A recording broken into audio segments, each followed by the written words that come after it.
So I think like a lot of people with eating disorders, I was sort of able to be in denial and like trick myself for a long time just into thinking I'm being healthy, right?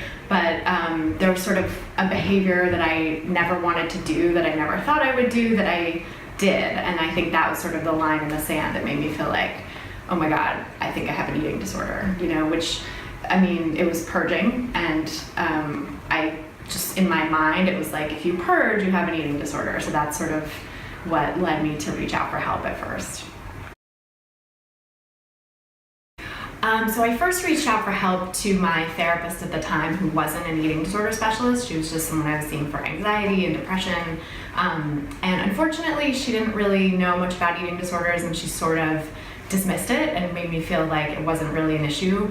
So I didn't actually get help when I initially reached out for it, and it was the start of sort of a winding path. I stumbled into a relationship with a guy who was a food writer, and so that was a big part of my early recovery, was just sort of like white knuckling it and forcing myself to keep up with him. And that got me through kind of the initial part of, you know, weight restoration. But I eventually broke up with him, and the anxiety and sadness over that breakup led me to a new therapist who happened to just be really good at dealing with the underlying issues. And so she was really the key to my success in recovery.